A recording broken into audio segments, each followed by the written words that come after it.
el tema que vamos a repasar el día de hoy es frases y oraciones simples. Antes que nada, veamos esta conversación. Hola, ¿te acuerdas de mí? Más o menos. Nos conocimos hace unas semanas. En la biblioteca, ¿cierto? Iré con unos amigos al parque. ¿Quieres venir? Tal vez. ¿Qué diferencias hay entre los diálogos de ambas columnas? ¿Creen que si los leyéramos aisladamente, expresarían una idea completa? Es decir, ¿cuáles pueden ser entendidas por sí solas? Vamos a repasar ahora las diferencias entre frases y oraciones para poder contestar a esta pregunta.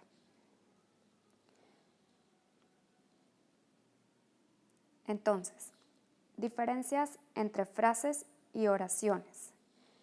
Las frases poseen sentido, pero no constituyen una oración. Es muy importante saber que las frases necesitan del contexto para poder ser comprendidas y que no tienen verbo conjugado. Un ejemplo es el carro gris. Por otro lado, las oraciones expresan sentido gramatical completo y tienen verbo conjugado. Un ejemplo es el carro gris está estacionado. Y si se fijan, el verbo está es el verbo conjugado. Entonces, si regresamos a la misma conversación, ¿cuáles son oraciones y cuáles son frases? La columna de la izquierda son oraciones y la columna de la derecha son frases. Repasemos más ejemplos para que esto quede más claro.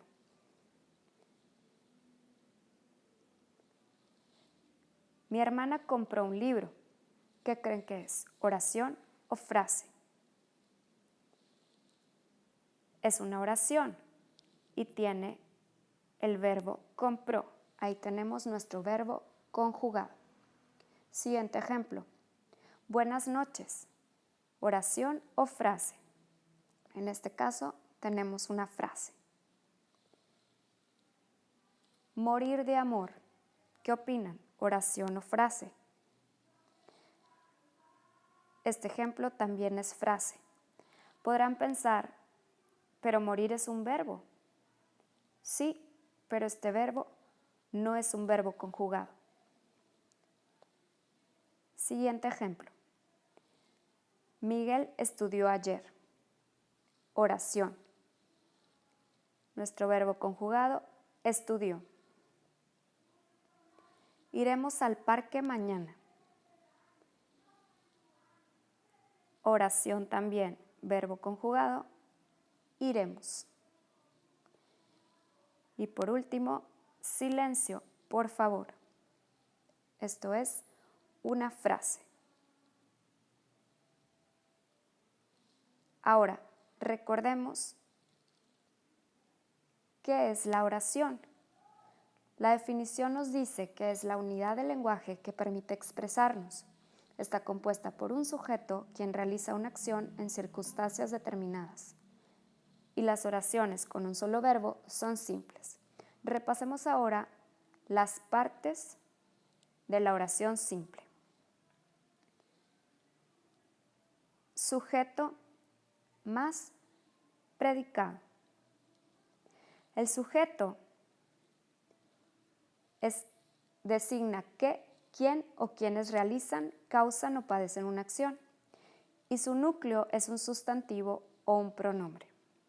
Por otro lado, el predicado, su núcleo es un verbo conjugado y especifica una o varias circunstancias en las que se desarrolla la acción. Estas circunstancias pueden ser el objeto directo, objeto indirecto y complemento circunstancial, los cuales veremos en un video más adelante. Veamos ejemplos de sujeto y predicado. La mesa del profesor tiene libros.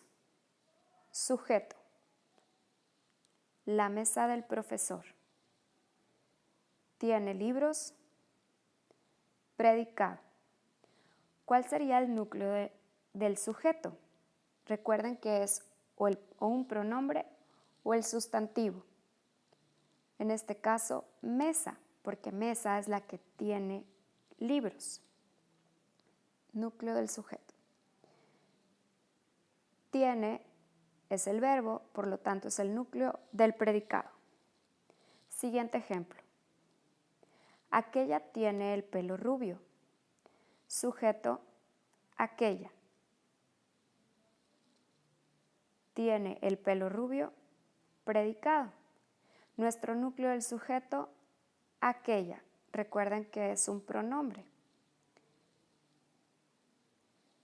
Tiene verbo, por lo tanto es el núcleo del predicado. Último ejemplo. Jugaron a las escondidas. ¿Cuál es el sujeto? En este caso tenemos un sujeto implícito. No nos dicen quién jugó a las escondidas o quiénes jugaron a las escondidas en este caso. Entonces todo es el predicado. Ellos o ellas sería nuestro sujeto y es implícito. Se deduce a partir del verbo conjugado que es jugaron, nuestro núcleo del predicado.